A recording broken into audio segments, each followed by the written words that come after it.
the purpose. So here it is with Solomon that he has become the descendant of David, and God has said to David, you won't build this temple, but your son Solomon will. In other words, David, you are a man of valor. You're a man of war. You're a man of strategic actions and plans. You are a great negotiator. But guess what? Your son Solomon shall build alliances. He shall establish different types of relationship with other people in the best interest of Israel. He will build a tabernacle or a temple for me. And the significance of this temple is that we will have a dwelling place. There will be a central place in the community of where our people live, that when their lives are falling apart, they have a place to run to. It will be their UMC. It will be their Baptist hospital. It will be their CMMC. It will be their MEAs. It will be their Baptist spots that they can run to when their lives are falling apart. And guess what promise God has made to David? My name will forever be there. Even when David is not there, God will be there. Even when Bathsheba is not there, God will be there. Even when Pookie and Bookie and Ro and all of them can't be there, God is saying, I will be there. What is more comforting for us is to know that when friends are not there, God is. To know when our parents are not there, God is. When you are not there, still your children can come to a place and find God.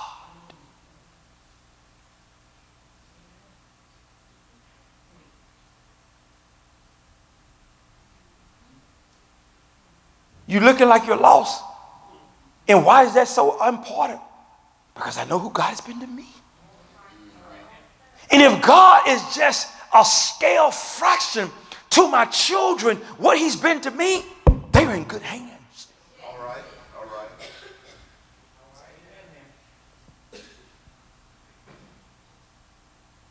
I'm sorry.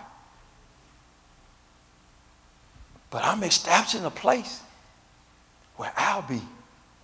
And you don't have to go looking in this tent and this tent and this tent, and it's been moved and somebody forgot to get the newsletter out, to send the email, to put it on Facebook, put it in Snapchat, to send out the tweet. But the temple will be there. Yeah. And my name will forever be present. Yeah. Isn't it a beautiful thing to know that God has found it so that in every community there's a faith organization? I said that wrong on purpose.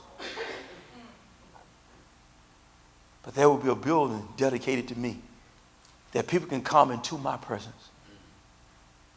Because more than anything else, this house is not about gathering and sitting and watching a play, a musical,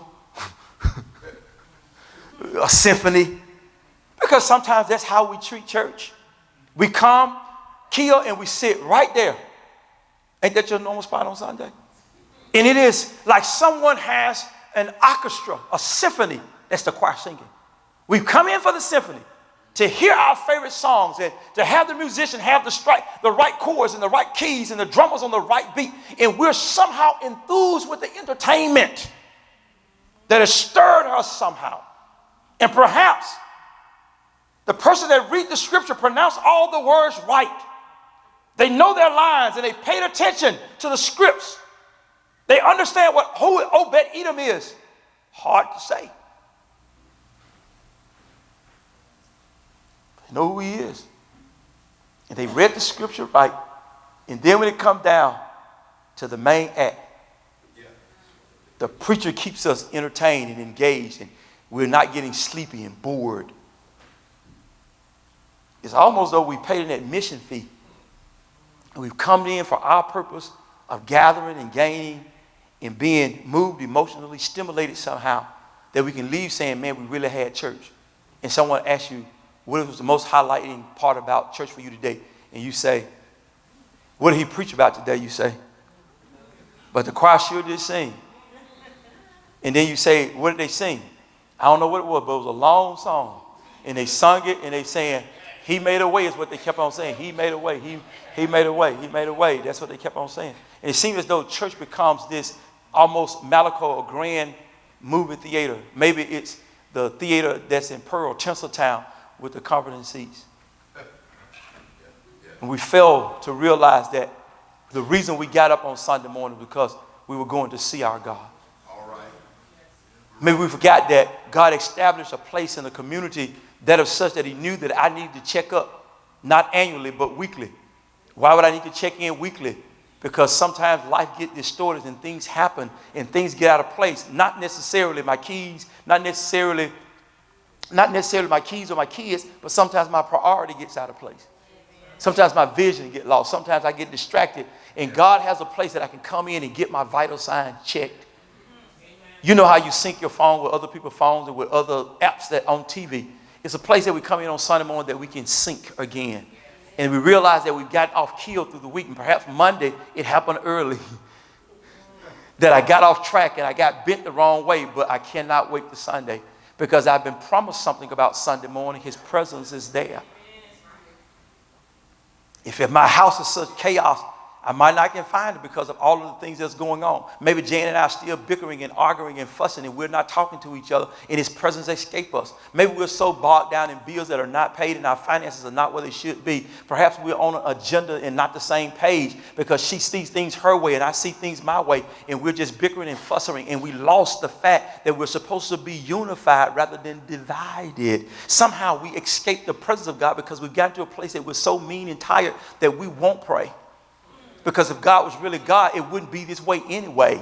But we forgot about that, what God was talking about. If my people, because that's where it lands us in 2 Chronicles chapter 7, verse number 14, that God has heard Solomon's prayer and Solomon has dedicated the temple. And God says to Solomon, let me tell you something about my people if you would take a moment to listen.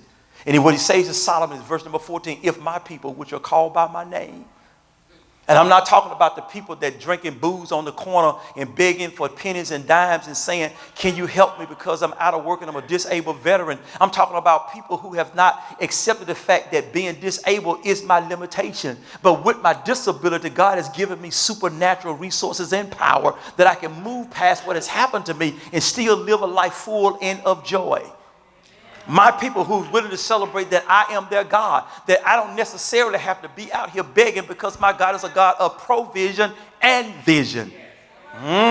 For the people that won't quit where they are because something bad happened to them, but they can't wait till Sunday morning to come into my presence and get synced with me so that I can speak to them and tell them, when you leave here today, you leave with clarity. The thing that you've been confused about since Monday up to now, you have clear vision about what you need to do, what you need to say, and where you need to go. If my people, I'm not talking about just people in the world. If my people, the one who decided that I'm going to come to a place of repentance because I realize that my life is not the best life except God is in it. And I realize that because of my obtaining of salvation that I need to change. And because my process of salvation, I'm continuing to change because I'm moving towards Christian perfection. Yes, I do realize that I'm not going to be 100% when I die, but I refuse to stop trying to be 100. If I don't make 100, I'm going to be in the 90s. Those are the kind of people that God is looking for. People that won't stop because they won't make 100, but they're saying I'm going to score 99. And God will give me a grace for 1 point because that's all I need. I want y'all to go with me now. If my people, what is God really challenging Solomon to see here? If my people who are called by my name, I'm not talking about the rest of the world. I'm talking about the folk that have given their lives at the altar at 428 West Northside Drive. They sing the song that I made Jesus my choice. Those are the people that I'm talking about, Solomon. Let me tell y'all something else. When you build a new house, and I've lived this experience, and when you're moving to a new apartment, or you're moving to your next rental, and it's time to pack up, you begin to realize at that particular point in time, man, I got a whole lot of junk collected. And what do you start doing with the stuff that you collected? You start throwing stuff out. Because at this particular point, you're realizing that I don't need to take everything I had with me to the new place. You begin to prioritize what you're going to take. Even if there's some things that are not worn out, as in my case, when we moved into our new house, it wasn't that our dining room table wasn't good over at Teakwood. We wanted new furniture. Jan right now is talking about, hey, I want a new couch. My question is, does that couch still hold people? It does. So we don't necessarily need a new couch because the old couch is still holding people. In the new couch, what do we expect it to do? Purpose is what? Hold people. So I really don't see the value of going and spend $1,500 and $1,200. God, I'm going to bring it down to $400 on a couch for a couch that's already holding people. Well, she's saying, I want to change the scheme of how this room looks. It looks fine to me. It looks fine to me. I really don't see nothing wrong with this room. The couch is holding up people. It's the style. I mean, when people come to your house, are they looking for style or are they looking for somewhere to sit? I vote for you looking for somewhere to sit. If you're looking for style, go home. You got a place to do your style. But don't come here to rate my style, because this is not a place or competition. If you want to grade it, go home and grade. Let me stay with the story. What Solomon has done is realize that everything is like we were really thinking in our practical minds, is that everything old don't need to go with us. And that's what God is telling Solomon. Everything old don't need to come into this new temple. We need to prioritize what we're going to bring forward with us in this new year of vision. We need to look at everything that we have with clarity and look at it with purpose and say, how much of me do I need to take into the new year? What God is telling Solomon is this. What I don't want my people to bring in is pride, arrogance, and their egos. Because the first thing you say, if they will humble themselves. What is the opposite of humility? Arrogance, pride, and ego. Wait a minute, what are you saying to me, Reverend, that God is saying that his people have a problem with pride, arrogance, and humility? Yes, they do. Yes, they do. Because we're glory stealers. Oh, we'll bless God when it's distress. We'll bless God and tell folk, man, I'm waiting on a breakthrough. But when the breakthrough happened, we began to brag about how we prayed and how we fasted and how we had to stay on our knees. And we forget that it wasn't about what we were doing, but it was a God that was hearing and participating with us. Because we established something with God a long time ago. It was called a relationship. And because God loves us, he does amazing things for us, with us, through us, and in us. So God is saying that if you can get over yourself and you can remain humble, no matter how many great things I do for you, if you can remain humble, I'll let you be mine. The other thing that God said to Solomon, if they will humble themselves and pray. You mean to tell me the church folk got a problem with praying? I can tell you people that there was a point in time in my life that I almost went about 2 months without even talking to God. I prepared my sermons on Sunday morning, and I hated when Saturday came because I knew Sunday was next. I just told y'all a secret. I was pastoring and not praying. About 20 some years ago, I was in a bad place in my life. And I really didn't feel like praying to God about stuff. And then it became a point in time that when I realized that I really do need to be talking to God, I was talking to God, but I was talking to God out of duty rather than relationship. I prayed because because people told me to pray. I don't know who I'm talking about. They got the same personality that I had. But I had to move away from prayer in the morning time, in the evening time, and at night time, and at bedtime to think about that prayer really is the developing of a relationship with God. And the more that I talk with God, the stronger our relationship gets. The more I talk to him, the more I hear from him, the more that I begin to understand his will and his way. So my prayers ended up not being duty, but being privilege. I was privileged to have a counselor who would listen to my problems and not put my problems in the street. He would deal with my flaws and my deficiencies, would give me help and not tell folk he had to help me. Y'all ain't hearing me today. If my people would pray not for what they can get out of me, but what they could become through me. Y'all ain't hearing me today. He's telling Solomon, as they move into this temple, I want them to change their perspective about prayer. Yes, they need to pray, but they need to pray for purpose, for presence, and for power, so they can live practical lives. Hear me today. God is saying that I need people that are not asking me for anything except for a relationship.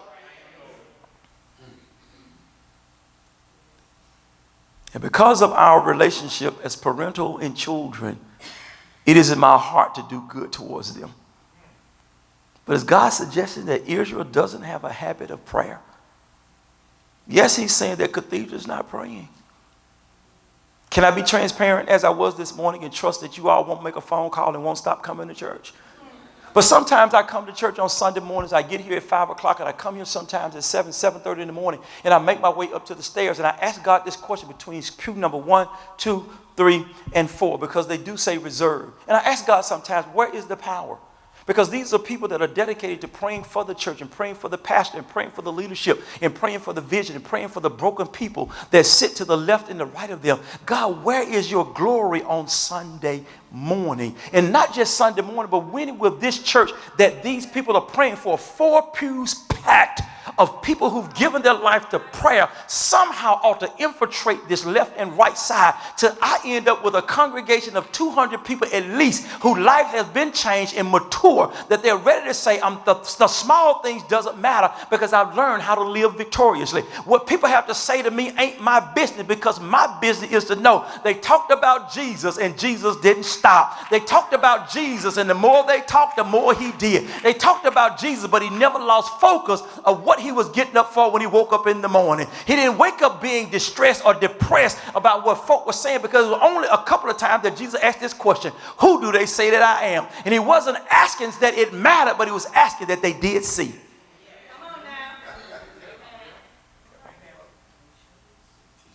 Are my people praying? And then listen to what the next part say. If they would turn, not just from their ways, but thank you. Let me read my own script. Let me read my own script.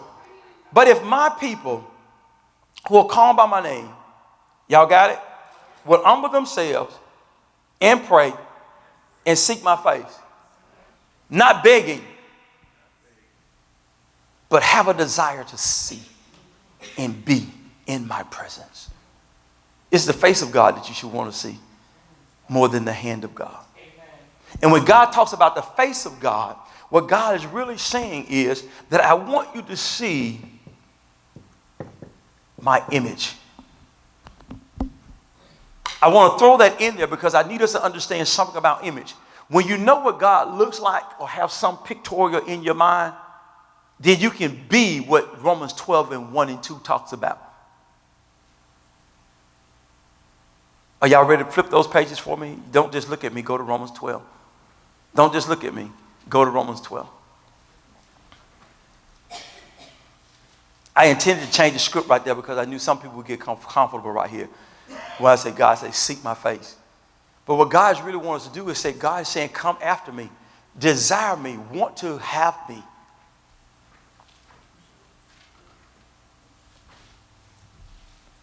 Somebody sung a song one time. You are so beautiful to me. Can't you see? You're everything I hope for. You're everything I need. You are so beautiful. I'm waiting on y'all to get there. To me. I ain't trying to sing. I'm just trying to buy you some time. To me. Y'all got it? What I'm saying is that we need to see the face of God, the image of God. God is saying that I want you to have a desire. I want you to be on the pathway of pursuing me.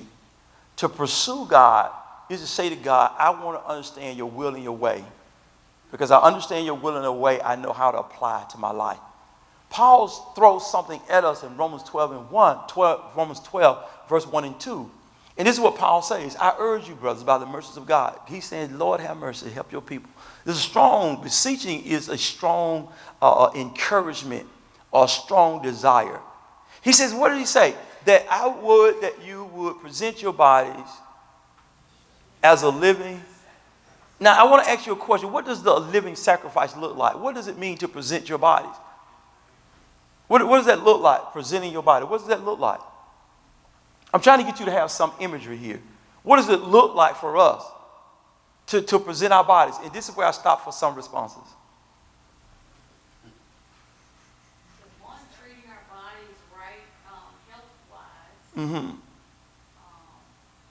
Giving ourselves to the work of the community. Serving one another physically.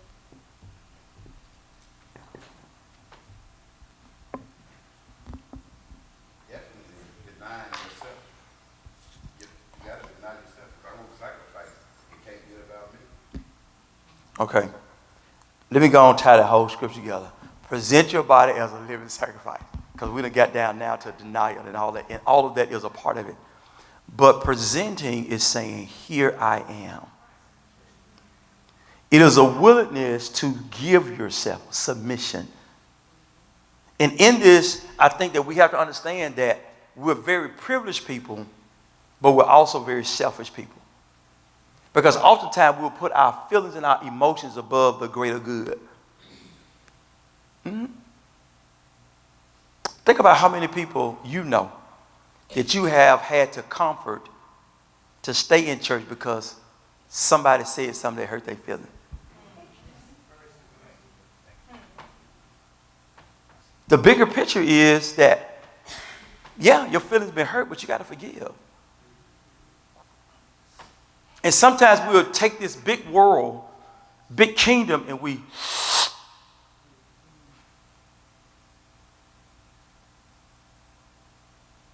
because if I'm presenting myself as a living sacrifice, I have to realize that I got to deny myself, not ignore myself, but to say I cannot allow my personal feelings to get in the way of God's agenda. Truth of the matter is you're going to be hurt. That's the scripture. It says that be happy when people shall persecute you and shall speak all manner of evil against you. They did it to me. In other words, Jesus is saying, tuck your feelings when you make it to 428 West Northside Drive. Put your feelings in your glove box. Because something's going to happen inside that's going to be uncomfortable. Somebody's going to get your chair. Somebody's not going to slide over. I don't know what this rule is. I made it here first. You want to sit down. It's easy to slide in, but we do.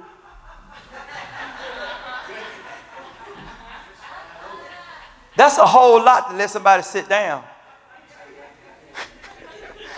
Watch it one more time.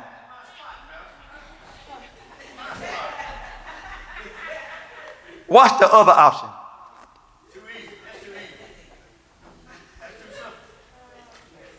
And some of us are so labeled. We sit where Jesse sit. Y'all know that's where Jesse sit on Sunday pretty much almost? That we'll skip that spot. Because we know that this is where Jesse has been sitting for 15 years. And we know, okay, proof number whatever, Jesse skipped that one. And it's crazy, even if Jesse's not here, we know to sit here and leave that open for Jesse.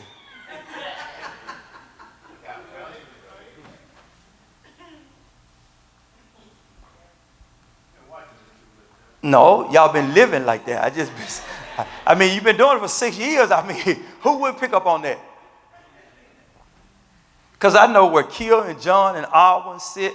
I know where Tanya Cassidy sit. I know when Rena comes. I know when she gonna sit. I know where Chris sit. I know where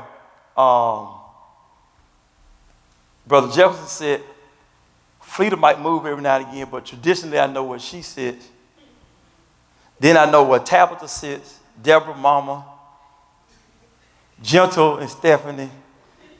I know where they sit. Anita, Cassandra, Miss Powell, I know where they sit. Omegas, I know where she sits. The greeters, I know where they sit. Pretty much. Guess what has happened? We haven't moved. In 5 and 6 years, we have not moved. PK, I forgot about you. We haven't moved. For 6 years, we've been sitting there. He says, present your body, offer yourself. Here's the thing that I want to challenge about presenting. Presenting does not really mean that someone has to come and ask you, will you? But because there's been real change in my life, I'm saying, God, how do I fit in the plan of ministry? Why do I want to participate in ministry? It's because I have something to offer.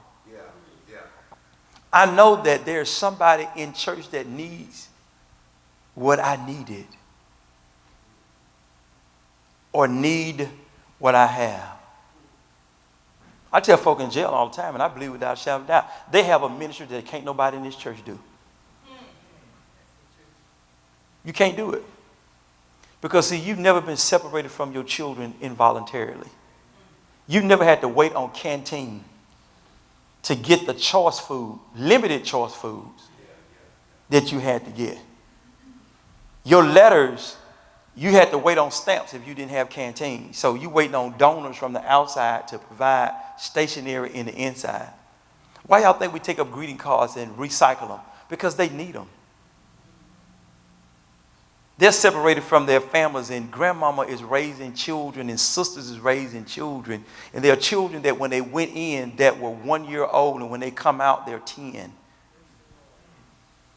And you're trying to adapt and adjust. Can you think that you moved away from a rotary phone to now a push button phone? You're not changing the TV, stand up doing this anymore, but you got a remote and you're saying it. And it's something called Direct TV and Comcast. And you saying, huh? And now you're not even writing checks, you're swiping cards. I had a person I knew got out of jail, had been in jail for a while. Probably, 20 years? And he got his dad's cell phone. He said, I got to get used to this. I mean, saving number. Wait, how? Give me a minute. Okay, I think I got it. Now that he got it, he sends out group text messages. God knows I hate it, but he sends out group text messages, man. And I mean, it's always at the wrong time, too. Because I mean, and everybody feel like they got to reply to him. All 49 people got to say something back. Oh, my God, how you cut this off. But listen, present yourself is an offering of God to yourself as a living sacrifice. What I think Paul wants us to understand is that this freedom we have is costly. It costs a lot to be quiet for the greater good when you want to speak up for yourself. Realize that if I say something right now, I'll tear this whole section up. Well, it's the last time somebody's going to walk over me. Let me get the rest of this hair off.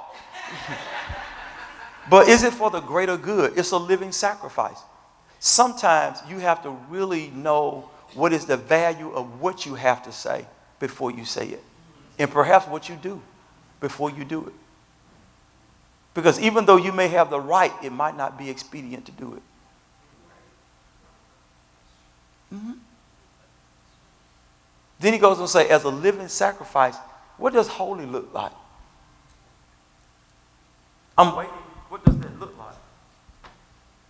What does holy look like? Like God. How does God look? Huh? Compassionate, loving, forgiving, kind, patient, righteous. Let me ask you a question about this holiness look. Do y'all feel like it has escaped us or that we're living in holiness? Because I'm asking this question because I'm really trying to still figure out my first 4 pews.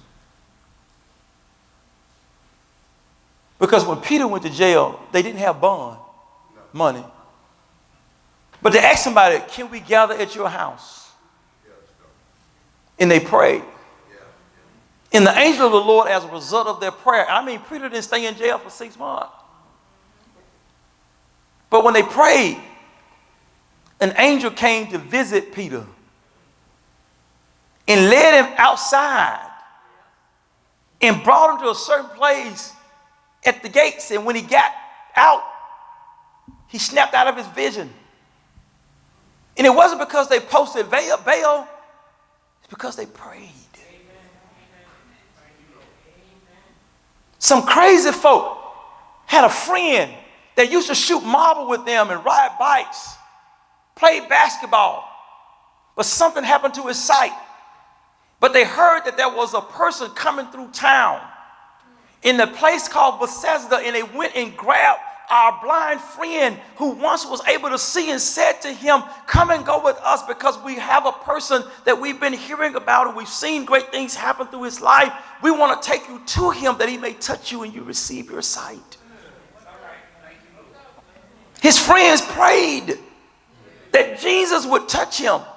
And the Bible tells us that Jesus took the blind man and led him outside of town. And he put spit on his eyes and touched his eyes. And the man's eyes were open. But when he looked at him, Jesus says, "What do you see?" And the man said, "I see men as trees walking." And Jesus says, "That's not the real picture." And he touches him again and says, "What's up now?" His sight was fully restored. I believe that the men that brought him and the friends that brought him to Jesus never stopped praying until they received the promise of healing. And I'm wondering, between the first 4 pews in 428, how ordered are our lives in prayer? Where is God's manifestations? That the people that we're praying about, change is happening. Because if holiness looks like something that look like God, then what am I talking about in my conversations? Are my conversations holy? Is my behavior holy? Because that's my humility. Because I can doesn't give me permission to. Does holy tells me that when people are dropping the lowdown on folk that I participate? Because I watched a movie a long time ago, and I watched a movie, not a movie, a show. It's called The Game of Thrones. And what ends up happening is that you find people that ride with them to the end. Their loyalty to the end. They're not there to speak up for themselves, but the people that are there are saying, "You got him wrong." That's not the person. Their friends and their associates become the defenders of their character, their name.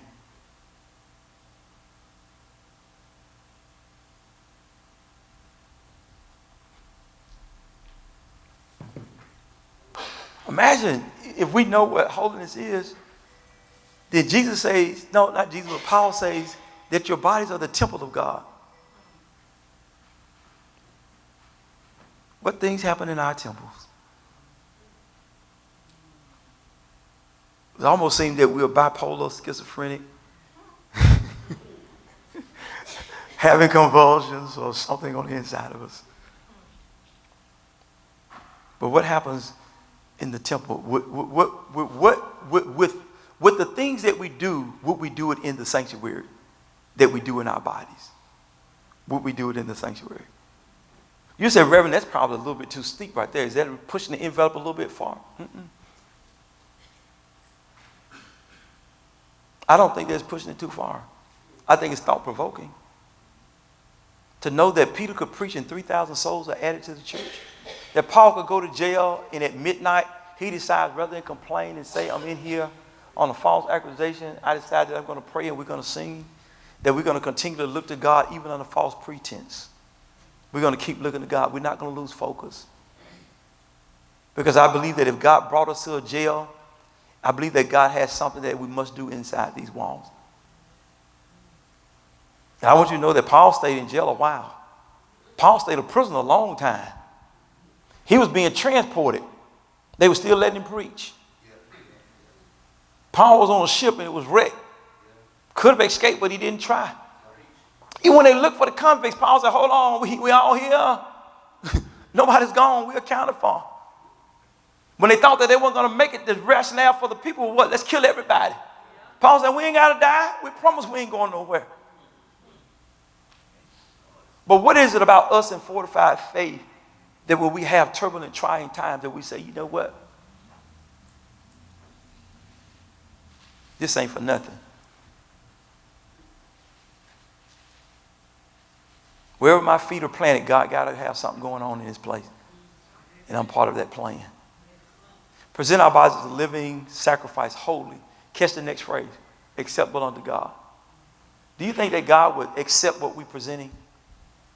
Not on Sunday morning, but right when we give the dismissal and get to the parking lot. Acceptable. That's God. Flossie, what you just got through talking about?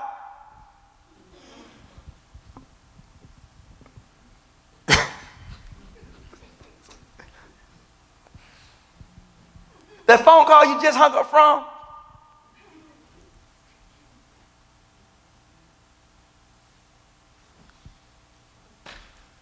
God. Acceptable unto God. Go back to Second Chronicles 14. What's my time? Because I need to finish reasonably. Oh, I'm done.